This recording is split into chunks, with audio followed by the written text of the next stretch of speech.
All right, guys, what's going on? Back at you with another episode of Quarantine Football. Like always, I'm your host, Ryan, with you guys today, sitting down on this lovely afternoon talking football.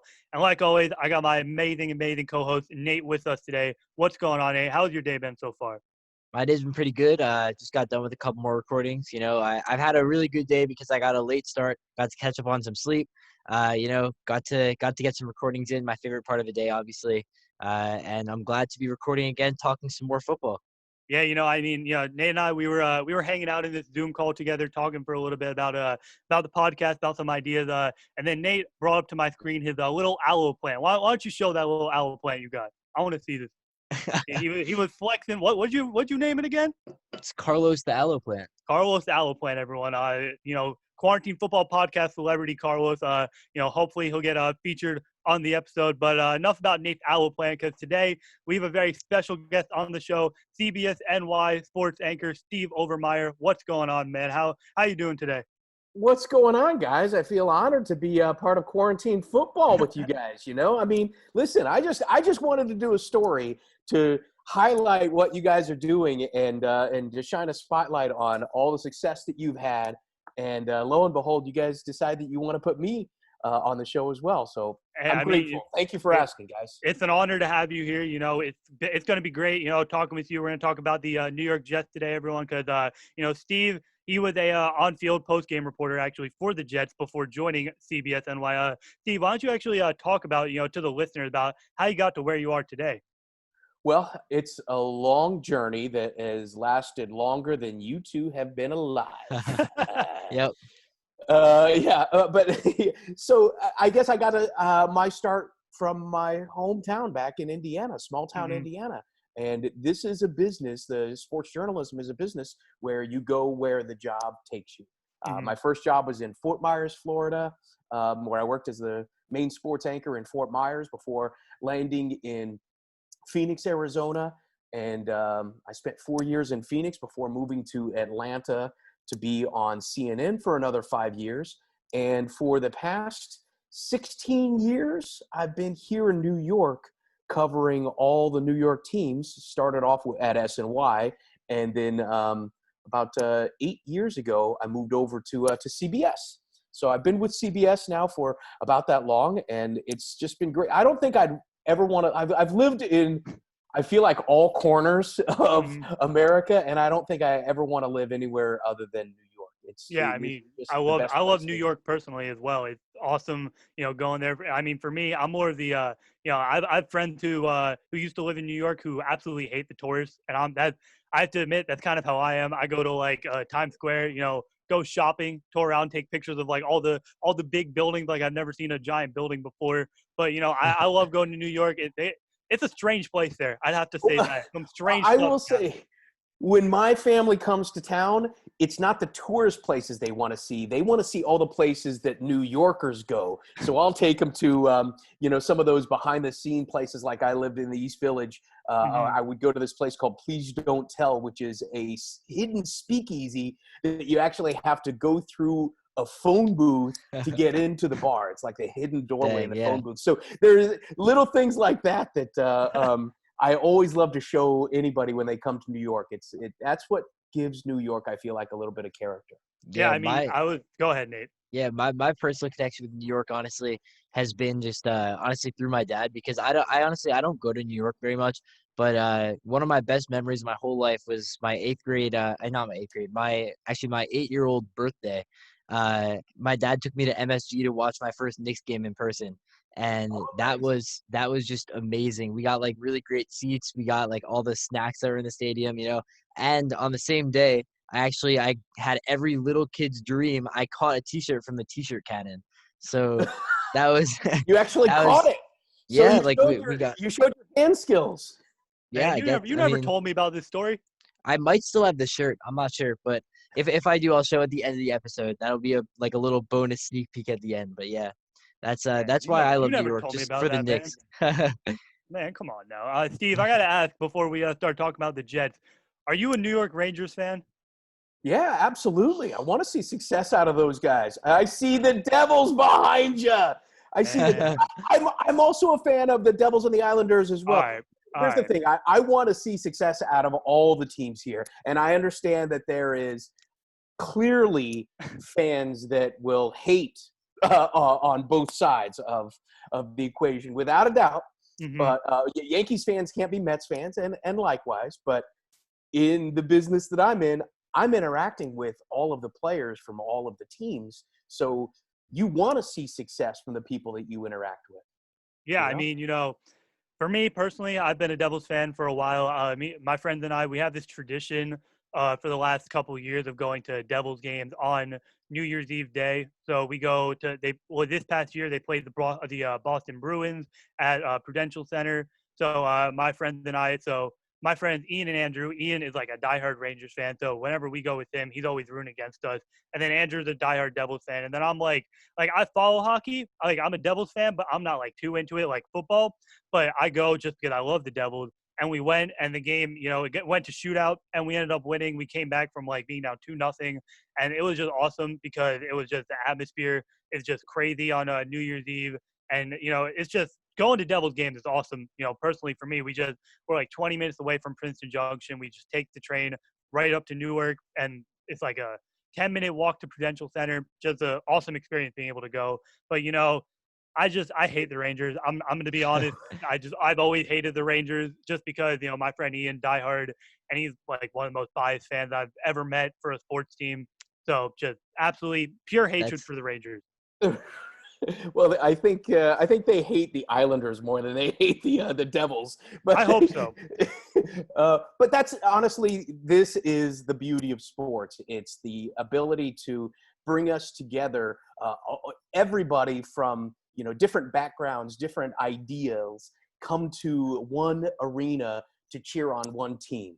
It's a unifier, and it's one of the last vestiges of public unification that we'll find in America. And let's cross our fingers and hope that element comes back to America sometime soon. Yeah, I mean, absolutely. NBA comes back July, hopefully. Yep. Hopefully But not with with fans. That's the key. The whole key is to have fans in the stands. If I could watch it on my TV, I'm happy. That's just me personally, But it's gonna be so different though in the playoffs. I mean, like half of the playoffs, like hype is just the crowd energy. It's gonna be so weird. That's like it. watching them all shoot, and all you hear is like the squeaking of the shoes and the bouncing of the basketball. You don't Or hear the any trash crowd talking. reaction at all. Yeah, it's gonna be fun hearing the trash talking. that's true. Yeah, that's gonna for me. I'm a Heat fan, and we got Jimmy Butler, and he loves to trash talk like everybody in the entire NBA.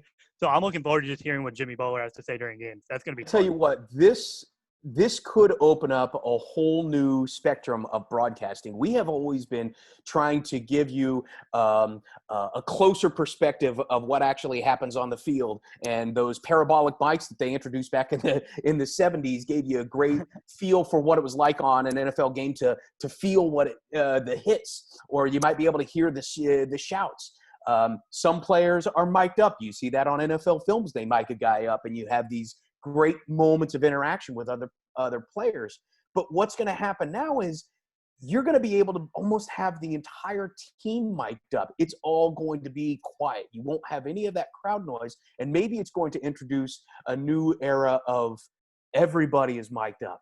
Everybody has their own channel. What if you have 10 different cameras in the arena, and each one of them are focused on one of the 10 players that are on the court at that time, and each one of them are specifically mic'd? So I mean, this could really open things up. It could really advance technology for us. And I gotta say too, like recently, much more so than like 20, 30 years ago, I think that a lot of younger fans are really into like one player, or are like more player focused when they're actually fans. Like I grew up as like a Knicks fan, a Raiders fan, and a St. Louis Cardinals fan, which obviously it's all over the place. That's a different story. But I know a lot of people who grow up and are like, okay, I'm a LeBron James fan, like I am a Tom Brady fan, something like that. Me. Yeah. So like if you're like that, having the individual channels would be awesome. Being able to listen to like just what they're saying to their team, being able to watch what they're doing in terms of on-ball and off-ball movement at all times, that'd be crazy, Think of how much you would learn if you were watching exclusively Butler and watching exactly how he plays the game. That would be cool as a Heat fan for me. I will always love Jimmy Butler. I remember watching this past year when they played the Pacers, and him and T.J. Warren were going at it. And then he was like blowing kisses to T.J. Warren when he got ejected. Man, that was just awesome. But like just being able to hear anyone on the Heat team, just like how it really works, because we have like a lot of young guys on our team, which really surprised a lot of people this year with our success. You know, Jimmy Butler was really one of the only veterans that we really had. Our starting lineup was like Kendrick Nunn, Tyler Harrow, Duncan Robinson. Those are all just like inexperienced guys really in the NBA. So being able to hear like just how that entire team interacts would just be awesome, honestly. Are you kidding me? I mean, we just watched on The Last Dance with Michael Jordan the whole moment of Scottie Pippen saying the mailman doesn't deliver on Sundays. That became big, 30 years after? Could you imagine if that were released, or if you saw that live? Yeah, Talk about how social media cool. would interact with that. Come on. Absolutely. Oh my God, I Twitter also would be crazy. I wonder if like young athletes too could actually like learn something from those individual cameras they're talking about, like if that happened in, like, let's say if you have football, like all, like if a camera is just trained on one guy and you have the ability as a viewer to tune to whatever that channel is, then that would open up a whole new possibility, because like let's say a young wide receiver could just look at Larry Fitzgerald for the whole game and could look at, Well, hey, like how does he run his routes? What does he do at the line of scrimmage? How does he block when there are run plays, stuff like that? That could be so huge for like learning purposes too. we all learn in different ways. Some people learn by reading, some people learn by listening, and some people learn by seeing. For those who are great at mimicking visual action, to be able to isolate the footsteps that, like you said, somebody like Larry Fitzgerald has as he's coming out of a break, or a quarterback, Patrick Mahomes. The fact that this guy has been able to take the league by storm, is it something with his footwork? Is it how he moves his shoulders? It's really a sports science kind of a thing that we can really get into the nuts and bolts of it. For those who are really interested in that, can really dive into that, on a week in, week out basis. I think it would be really cool. I mean, this pandemic has forced us to increase our technological advancements by 10 years. It sped up the process by about 10 years. We're approaching a point where we would most likely be in about a decade. So it's important for us to really kind of take advantage of that and recognize where we can make those leaps and which one of these leaps are landing on firm footing. Yeah, I mean, with like what you guys were talking about, with like if we were able to watch those like specific players on like specific channels and stuff like that, I feel like fantasy football analysis, and like Nate and I, we're really big fantasy football guys. We would love that, because then we could just analyze, like if we're really like into one player that's our guy, we'd be able to just like specifically analyze that guy, look at what he does best, and just determine like if they'll have the production they want in fantasy football. That would be really cool, honestly, if I had to. What do you want to say? Yeah, I know for my teams, I think I ran 7 teams last year. And every Sunday I would have all the games that I had players in open on different tabs on my computer, and I would just kind of split screen all of them so I could watch a little bit of the action on every single one at the same time. I couldn't even imagine, like, if I could like tune into players, then I could just have like a million little screens open with just those players and see exactly what they're doing. It'd be cool. And I'd imagine that there'd be other advancements too, like maybe even like better cameras, better audio, like stuff like that. Even when people are mic'd up, sometimes you can't always tell exactly what they're saying in those moments. Sometimes it gets overtaken a little by the crowd noise, and that would be huge for even in-game scenarios, like for the quarterbacks who sometimes have trouble like actually getting their signals across to the rest of the team in opposing stadiums where there's really loud crowd noise. That kind of technological advancement could actually affect the strategy of the game. You know what? You guys are onto something here. You're the generation that's going to get it done. So I can't wait to see you guys do that. Hey, I mean, I really hope that's the case. Nate and I, we've been playing fantasy football forever, pretty much. Nate has really propelled me to my championship spots. I spoke about on the show before. Back about 2 years ago, he drafted Antonio Brown when it was the year before he left the Raiders, and I had like I forget who I had like I needed Allen a wide receiver. Robinson, and Jordan Howard. I Yeah, believe. so I needed a wide receiver, and Nate for whatever reason wanted a more well-rounded team, and he was like, I'll trade you Antonio Brown for Allen Robinson, Jordan Howard, and like Devin Funchess, and I was like, okay, sure. So he traded me AB, and then I had AB and Alvin Kamara, and I ended up winning the championship, Those and I won three for $100. ones, yeah, man, the 3-for-1s I've never never work. done it since. Never done it since. It's not worth it. It was I just went like crazy. You're the one who offered me that. That was no, the I know. funny part. I went like 2-14 that season. I will not be doing that again. That was great. But I want to talk about the Jets because obviously you got the Jets helmet in the background. You know Yes. a lot about the Jets. So I want to talk about this whole Jamal Adams situation. It's just really really crazy like how it's really turning out. There's so much talks about him getting traded to the Cowboys, or if the Jets really want to keep him, or if Jamal Adams really wants to stay.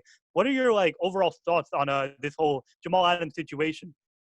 Well, I think that the key here is that we need to always attribute where information is coming from. We live in a world right now where the athletes have this direct line of communication with the audience. They can put something out on social media. They can react to something on social media like he recently did when Myles Garrett got his extension. He's clearly keeping a close eye on Myles Garrett because they were drafted in the same year. They're coming up on extensions at the same time, and it seems like the Browns are on the verge of trying to make an extension happen with Myles Garrett. And Jamal Adams is asking, why isn't this happening here with the Jets? But the bottom line is we must always put into perspective the information that we receive. When a player sends out his own information, it is obviously his opinion, and it's clearly from the horse's mouth. But we also need to make sure that we balance it out with what the results actually could be. This is the fourth year for Adams. So the Jets will be paying him somewhere around 3.5 this next year, 9.9 on a fifth-year option. But he's looking for more, something around the lines of like $14.5 million or something like that. So clearly they're way apart on it. And while the Jets can still say we have long-term future plans for Jamal, it doesn't mean that we have a long-term contract in play for Jamal. Mm-hmm. Remember, Yeah. they can control him for the next 3, maybe even 4 years, depending on how they structure the franchise tags. So Jamal is going to be a part of the Jets for the next 4 years if the Jets want that to happen. Of course, there are plays that will change that if a team comes and actually throws out a massive trade opportunity for the Jets. It's clear that Joe Douglas would most likely say yes to something like that. But what I don't see is them paying someone like Jamal Adams early. Mm-hmm. There are certain players that you do pay early. Pass rushers, quarterbacks, offensive linemen, difference maker. And Jamal Adams is a difference maker. He's captain of the defense. He is absolutely a difference maker, but he's also a safety. And for a team that is still struggling to try to step ladder their way up the division, it's a luxury that maybe isn't worth the $14 million a year that would need to make Jamal Adams happy. So I would say that right now the Jets are playing it slow and will continue to play it slow. And if Adams really wants to make some waves, he's going to have to go the Raul Rivas route and hold out and turn it into an acrimonious relationship. And if that happens, there is a higher likelihood that he does get traded. Yeah, I mean, it kind of stinks for the Jets. Just like the overall timing, the market right now for safeties, I feel like the asking price is extremely high because an off season ago, Landon Collins got paid an insane amount of money for a box safety. So it's like Jamal Adams looks at that and he's like, if Landon Collins could get that money, I could get that money. I'm better than him. I could go out and probably get at least like maybe 17, 18 mil a season from a desperate rebuilding team. So it's like, it's just like if the Jets, like you said, they're still rebuilding, they're still trying to make their way up the division. But if they want to truly do a rebuild, I don't think they could really go out and just pay Jamal Adams that big money. As good of a player as he is, it's just not worth wasting that cap space at the time of a rebuild. You want to build around those rookie contracts, And certainly not right now in Yeah. the middle of a pandemic when we have Yeah. no idea what the NFL season is going to hold, whether or not we will be seeing fans, whether or not the salary cap is going to go down this next year. So imagine if you do pay him $14.5 million and then all of a sudden the cap drops and now you're left holding the bag with a massive contract on an amazing player, an amazing teammate, an amazing leader, but someone that would still be a luxury for a team that's still rebuilding. And I would have to say, in terms of the actual negotiations, I think that the franchise tag here makes a lot of sense, at least to me. I'm not sure about the two sides right now.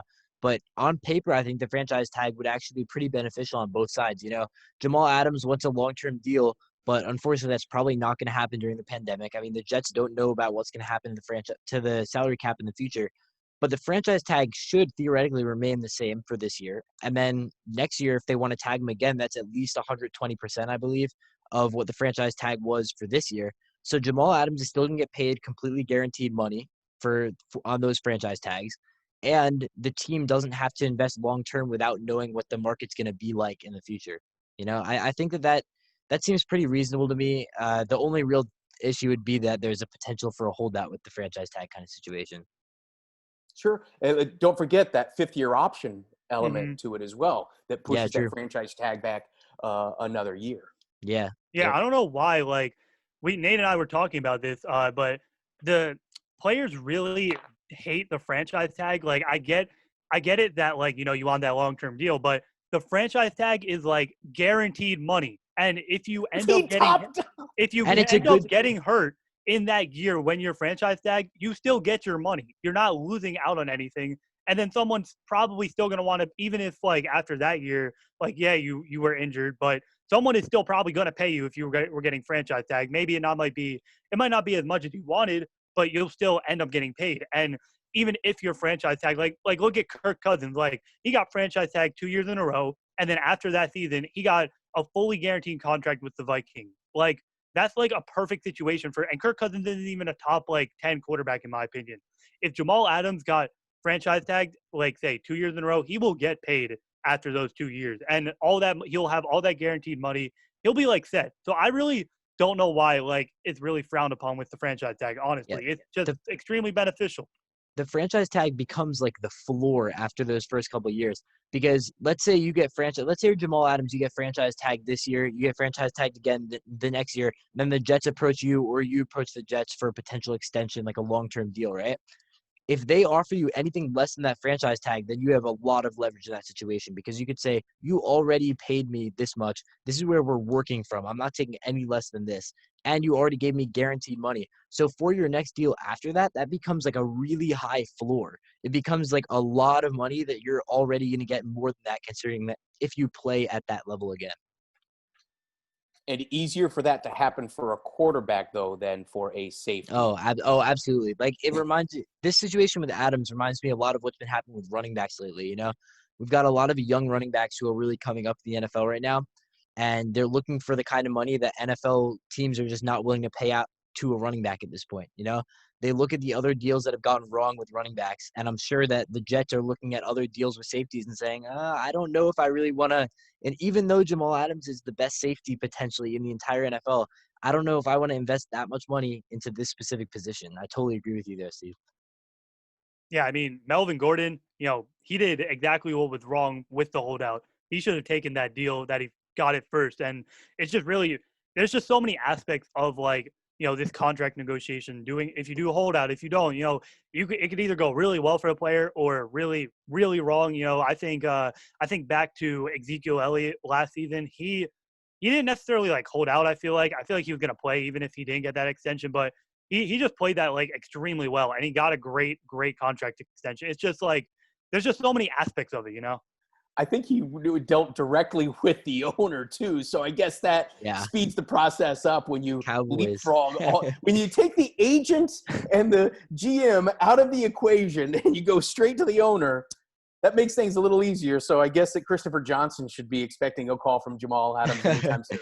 Yeah, Yeah, we'll see what happens. I mean, it's just crazy. And speaking of young players and extensions, what do you think the Jets will stick with Sam Darnold for the future? I know a lot of people are kind of 50-50 on Sam Darnold. Personally, for me, I'm not a huge Sam Darnold fan. I think Danny Dimes is better than him because I'm a Giants fan. I love Daniel Jones, but Sam Darnold, he's shown flashes of like he could be an elite quarterback, but he also shown flashes of where he just looks like an absolute dud. What do you think the future holds with the Jets and Sam Darnold? Well, I think that he is absolutely going to be the franchise quarterback for the Jets for the next handful of years at least. He will be the guy that they will have an extension for in the near future. There's just a lot of intangibles that stand out apart from what you actually see on the field. And what you see on the field are some amazing throws, some spectacular throws. This past week, I saw him throwing to Denzel Mims, and he was throwing cross-body. He was snapping to the opposite side. He just has this ability to be a freelancer, and I think that freelance ability is something that most quarterbacks or that most teams want to see in their quarterbacks right now. That improvisational element. He's always been a stand-up kind of pocket passer guy, but much more mobile than people give him credit for. And yeah, he's had some bad throws. Everybody has. You think Eli Manning has had any bad throws? How many ducks did Eli Manning throw up? But this man still won 2 Super Bowls. So it's not about the bad plays that you make. It's about the good plays, and it's about what you can, how you can kind of bring it all together. And I think that Sam Darnold has all of the elements to be that. I think he one of the things that he took 33 sacks last year. But a lot of that had to do with the fact that he only had about 2.7 seconds per dropback to throw the ball. If you don't have time to throw, how are the receivers going to get open? If you had a receiving core of guys who have downfield speed last year, Robbie Anderson, vertical guy, he did have some comeback ability. The comeback throw with him and Sam Darnold started to make started for things to happen. But Sam's number one target last year was Jamison Crowder because he's running out of the slot. He's running the crossing patterns. So once they start adding more players that will fit into this Adam Gase offense, short, crossing. If you play a lot of Madden, it'll be the quick pass routes. That's pretty much the Adam Gase philosophy when it comes to the offense. It takes the pressure off the offensive line because things are happening faster. But you need receivers that are going to be able to get off the line and have good releases. And they have that right now. They at least hope they have that in Mims. And they believe they have that in Rashard Perriman. Don't forget that after they lost Robbie Anderson to the Panthers, they picked up Rashard Perriman, who has a ton of potential. First-round pick of the Ravens in 2016, I believe. A ton of speed. But he's not been able to stay healthy. He's not been able to put it together quite on the field just yet. So if they can somehow pull some success out of Perriman, you still have Crowder, you add Mims, and let's not forget, Chris Herndon is going to be coming back this year as well. So you saw the success that they had with Griffin at tight end. Now you add somebody that has a little bit more of a vertical threat with Herndon. I think that Darnold is going to have more weapons to throw to, and maybe I'm excluding the most valuable weapon on the offense, a man who's been playing for longer than you guys have been alive. Frank Gore will be the backup running back for Le'Veon Bell. Can you believe this guy is still playing? I don't know how he's still in the league. I love Frank Gore. I love Frank Gore. He just keeps going. He just keeps going. I mean, I got to say, like, with what you were talking about with Sam Darnold, right? I was never a huge Sam Darnold fan, like when he was coming out of college at all. But this season showed me something a little bit different that I really liked about him. And it was really actually a comparison, which I don't usually love to do, but it was watching 2 guys from the same draft class, Sam Darnold and Baker Mayfield, in really similar situations here. Both guys, not the best O-line performance. They didn't have much time to throw. Their play callers weren't necessarily a good fit with the weapons that they had around them. And there were really 2 different things that happened. One thing that happened was with Baker Mayfield, who started off all right, not quite up to expectations, and then kind of got worse as the year went on because he got frustrated. His weapons got frustrated with him. On the other hand, Sam Darnold, he said himself that he was seeing ghosts like towards the beginning or the middle of the season. That made huge headlines, right? That was crazy. Everyone was like, Sam Darnold is not doing so well right now. But towards the end of the season, he actually started to figure out, despite lack of weapons, I would say, that fit with that offense, he figured out that he could just keep on persevering. And even though he took the sacks, he was able to stay in there and still be consistent for the team. And that consistency is something that you look for in a future franchise guy. I would say someone like Baker Mayfield has a lot more upside for like a single season type of scenario. If they surround him with a lot of good weapons, he could really go off for a year like he did in his rookie year. But if you're looking at a long-term guy, like you said about Eli Manning, he's not going to make the perfect throw every time, but he'll be reliable. He'll get back up when he gets hit. He'll keep on going. He'll trust in his teammates, and he will persevere throughout the entire season regardless of the scenario. And that's kind of what I saw out of Sam Darnold. I really like that. I think that's really good. It bodes well for his long-term future with the team. You brought up a great point. I'm glad you brought up Baker Mayfield, because if you remember during the draft, that was the big issue. Was it going to be Mayfield or was it going to be Darnold? Everybody thought that the Jets were going to end up with Mayfield. And I would say that might have ended up being a terrible mistake if they had Mayfield. And the whole ghosts scenario is a perfect example of it. Sam Darnold is not insecure. He's not afraid to tell you what he's actually feeling, even if it makes himself look silly. When he says, I'm seeing ghosts, how many quarterbacks have you ever heard say, I'm seeing ghosts out there? They don't ever want to admit that the defense is rattling them. But he's open enough and vulnerable enough to show that side of himself. And I think what that's saying is that I don't care what the New York media says. I don't care what the fans say. I'm just going to be me. If you flip that, you put Baker Mayfield with that offensive line and had to take those kind of hits. Are you kidding me? If this guy can't get along with Odell Beckham Jr. and Jarvis Landry, he can't get along with some of the best receivers in the NFL. What do you think his reaction would have been if he were in a Jets uniform and things started to spiral out of control? Yeah, I got to say, you were talking about the New York media, and I just want to focus in on that. When the New York teams are drafting, they have to draft a little bit differently than the other teams. I think a lot of people were really, really surprised and a little upset, especially New York fans, with the selection the Giants had of Daniel Jones. I can tell you the story of when that happened. Yeah, I know. I was in my car driving on 95, and all I hear, it's like the Giants are on the clock. I'm like, man, we're about to get Josh Allen. All is good in the world. I'm driving. It's like New York Giants select Daniel Jones, and I let out the loudest F-bomb I've ever let out in my entire life. It was not good. It was. Are you allowed to say that? Not here, but it was not good. I mean, I've warmed up to Daniel Jones, obviously, but man, that was terrible. But Nate, continue your story. Yeah, I mean, they have to draft differently. They draft Daniel Jones just like Sam Darnold because of his composure, because he'll be able to take. I mean, he showed that he was okay with dealing with the New York media, and the New York media. I'm sorry, Steve, but they're notorious for like hounding some players on these New York teams. Like absolutely, it's a tough environment to play in. Well, there's no doubt it is, and it's because we have so many content creators here that everybody wants to put themselves above. Sometimes they put themselves above the story. So it's always about, can we create the most salacious headline? What is the tweet that can create the biggest hype? And sometimes reporters and, non-reporters, sometimes it's just fans, continue to build this hype and try to stack on top of one another. So, yeah, of course, you're going to hear at the beginning of any kind of evaluation of Daniel Jones. Daniel Jones he's a good player. He's going to be a good player that the Giants will be happy to get at 17. Well, if they're happy to get him at 17, why are you upset that they got him at 6? You got the player that they wanted. They got the player they wanted and valued. And as it turns out, he would have likely gone within the next 3 picks anyways and would never have lasted to 17. So it was a smart move to go out there and get Daniel Jones at that time. And I'm glad, Ryan, that you would say that you were so upset about that because I would like to see fans recognize when their opinions have been wrong. Yeah, when their exactly opinions like that. will change. Yeah. You have the ability to do that?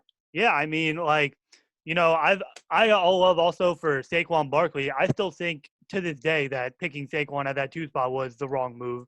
I think we could have gotten a lot more value at that second spot. But I still have all love for Saquon Barkley. Do I think he's going to be with our team within the next 3 years? No, I don't. I think he's going to end up leaving. I think we're wasting his prime years right now. But I admit when I'm wrong. Basically, is what Okay, I'm well trying to then say. let me ask you this: who would you rather have? Sam Darnold, who you would have probably taken instead of Saquon Barkley, Sam Darnold, Josh Allen, or Saquon Barkley, Daniel Jones? I'd have to say that's a hard one, man. I'd have to say based off of current talent right now, I'd have to go with Josh Allen. He's a beast. No. It's the combination. It's got to be Yeah. Sam Yeah. Oh, Darnold okay. and Okay. Sam Okay. Darnold and Okay. Josh Allen, or Well, Saquon and Daniel who would Jones. they get? Well, who would they get with the Daniel Jones pick? What running backs were available there? That's true. That's true. I would honestly, I have to go with the Sam Darnold Josh Allen They're- combo. I would have to. I just because we just don't have pass rushing. You know what I'm saying? We don't.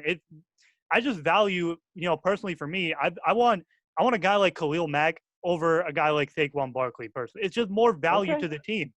Running back is it's just so replaceable nowadays. I feel like, it's just yes, these running backs are talented, but if you also have a really good O-line, you don't need a top 5 running back. The O-line is going to be able to create that production for the running back. So it's just we just see year in year out with Todd Gurley Yeah. he just fell off so quickly. He was the best running back in the league for a year, and now he's not even in the top 10 in my opinion.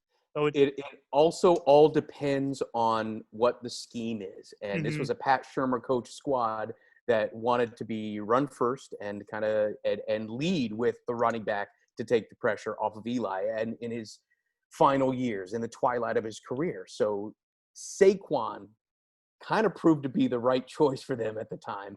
And Daniel Jones definitely is proven to be Oh, the yeah. right choice. At least the early Mhm. returns show that he has been the right choice. Yeah, I Yeah, mean, I love Saquon as much as the next Giant fan. I love him. Just I feel like it could have been so much. I feel like the rebuild could have been a lot finished a lot quicker if we didn't take a running back at pick number 2. But I'm still excited for Saquon. I love him as much as everyone else.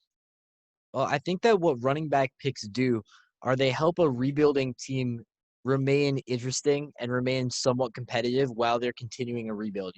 Saquon makes it so there's always some reason that you want to watch the Giants. You want to watch the Giants. You want to see Saquon Barkley go off.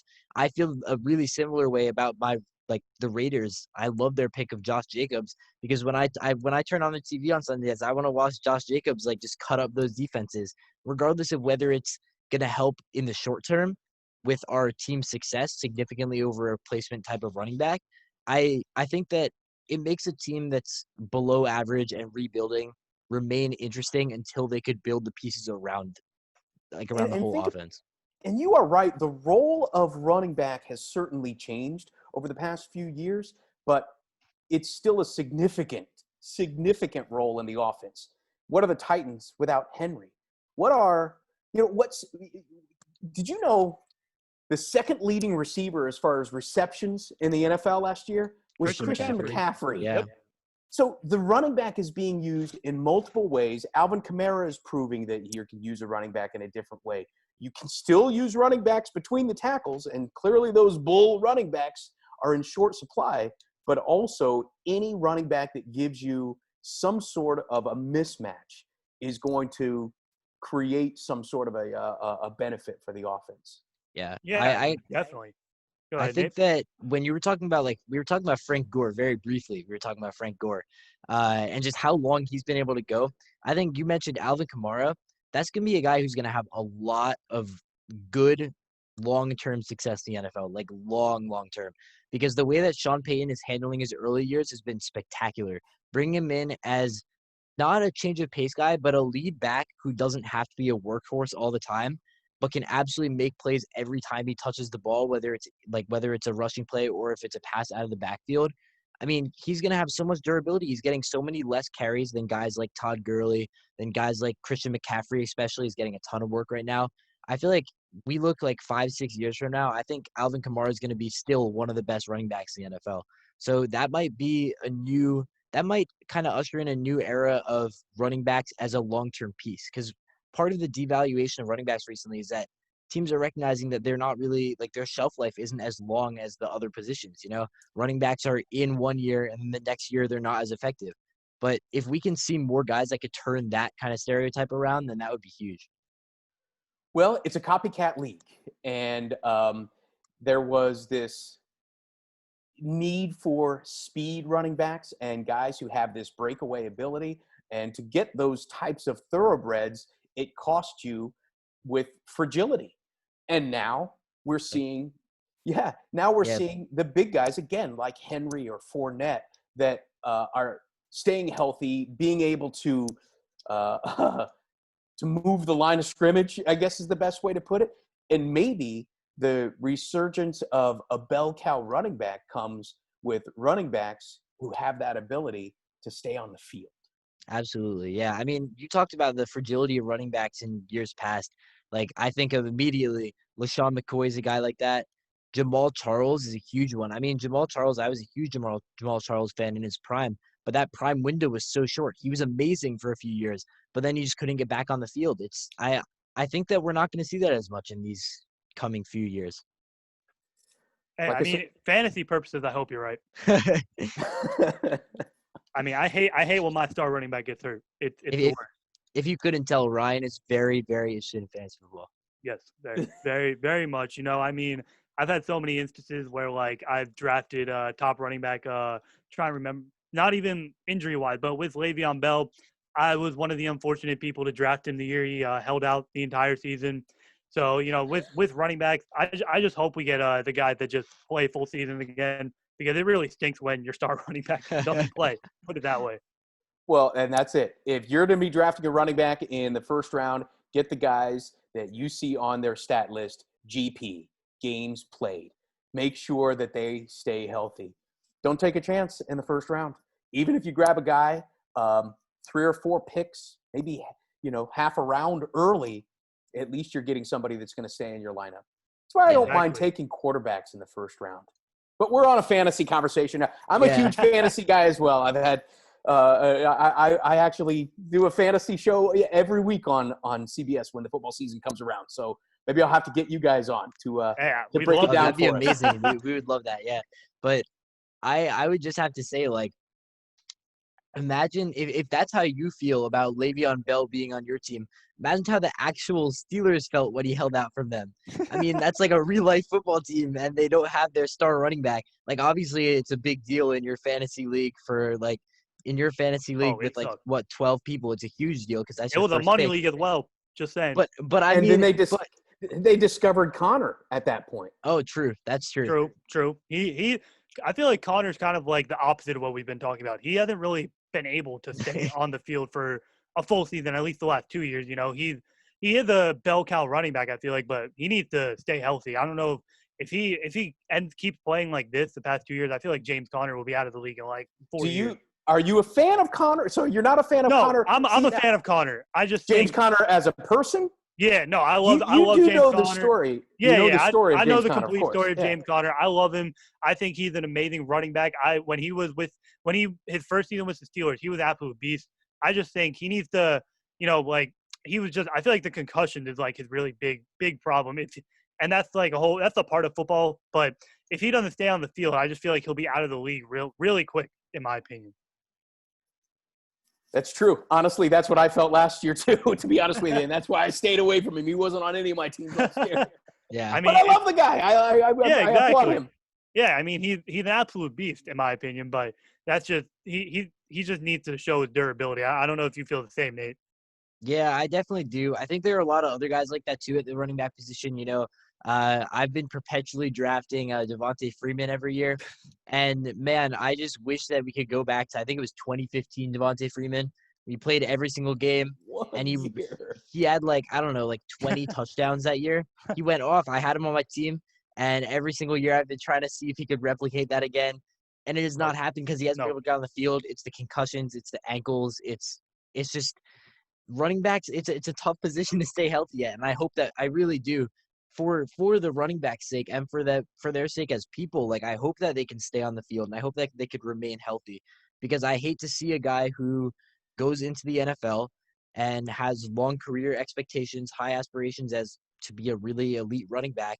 They get in, they do that for a couple of years, and then all of a sudden they're out of the NFL because of injuries. Like, you hate to see that on a personal level.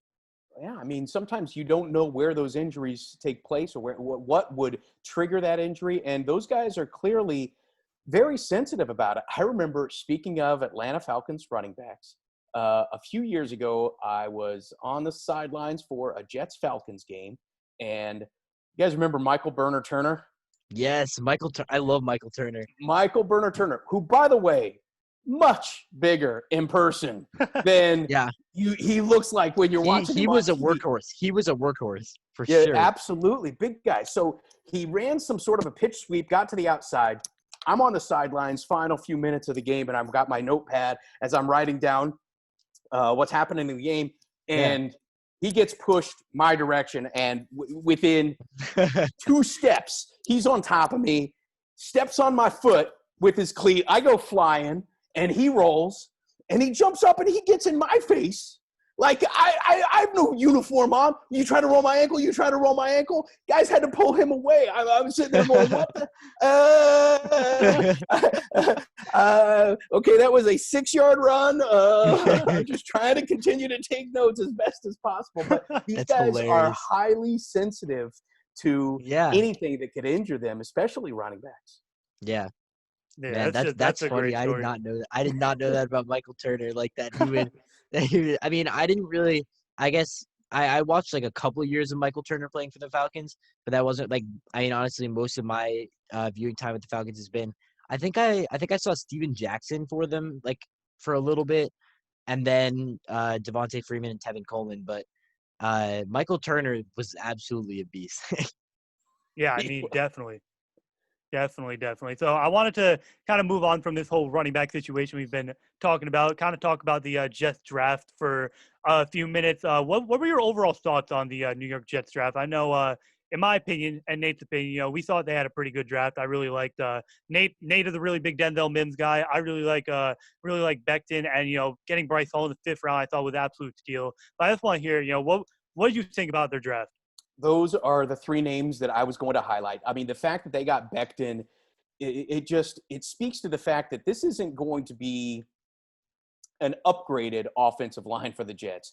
This is going to be an overhauled offensive line. And there might be more names to be added to it before the season actually begins. We don't know about what's happening with the Larry Warford situation in New Orleans, whether or not he could be an addition for the Jets. But it's not necessarily about the big names, because Joe Douglas didn't go out there and get the big name free agents when it comes to the offensive linemen. It's more about chemistry and do these guys work well together. Becton, in just the short time that we had to interact with him, seems like such a welcoming, fun-loving kind of a guy. It seems like somebody that will get along with pretty much anybody. And I feel like that chemistry of that offensive line is going to be paramount in the success of the Jets offense this year. So number 1, I give an A+ and applaud the Jets for taking Becton. It's amazing that it just seems like the overall best talent, or guys that have the highest physical ability, seem to be falling to the Jets in the 1st round. It happened with Quinnen Williams. It happened with Leonard Williams. It happened with Jamal Adams. It happened again here with Becton. Becton could have easily been the 4th pick. He could have been the 1st tackle taken off the board. As it turned out, this guy who has immeasurable, his measurables are off the charts. And all you have to do is educate him on how to play the game at the NFL level, because what you can't teach size, you can't teach strength, and he's got both of those. And I feel like that was such an A+ choice by the Jets. And then with Mims as well. Again, we touched on this quickly. He is a burner, and he's quick off the ball. There have been a lot of people that question whether or not he was satisfactory route runner, but satisfactory route running has been a question mark for a lot of high-profile receivers that have turned out okay. DK Metcalf was considered a bad route runner last year, and he ended up with 900 yards and 7 touchdowns for Seattle. So you're going to find, once you have that success, if you have that physical ability, and they get the ball to you in any way, all you need to do is make one guy miss. as Odell has proven, you make one guy miss, you've got an entire field in front of you. So that's what I'm hoping to see out of this young receiver. Yeah, absolutely. Like Brian said, I pre-draft, I loved Denzel Mims. I hoped that somehow the Raiders could grab him. I mean, obviously, we got a different high-profile wide receiver, but you know, Denzel Mims, he really showed. You said his main concern was about the route running, but on the routes that he was very comfortable with, which were go routes, and he was really good at running those underneath slant routes, catching the ball in traffic, and even just catching the ball open and running with it down the field with his speed. I mean, he looked like some of the elite wide receivers that we've seen in the NFL over the last couple of years. You know, he looked like on those routes that he was comfortable with, he looked like a guy like Julio Jones when he was running like that. Honestly, he did.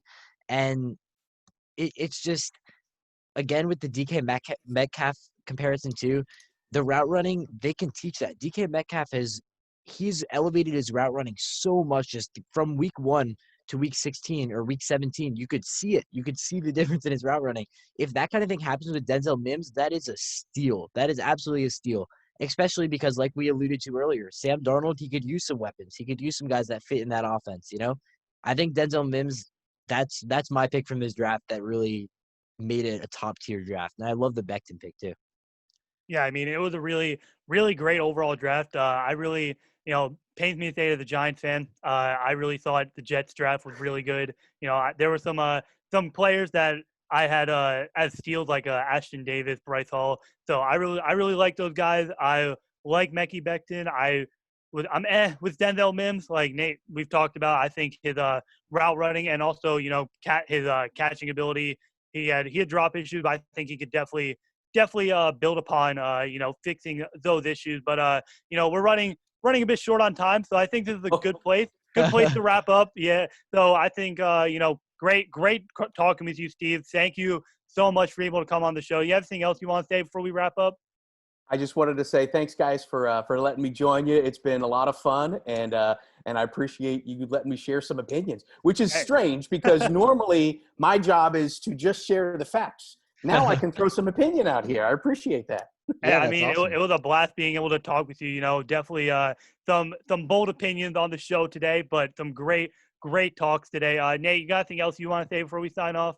Yeah, not much. I just, I hope everyone at home that's watching this, I hope you're staying safe, and thank you so much again, Steve, for coming on to our show. We really appreciate it. Thank you again for the interview that we had before. That was amazing also.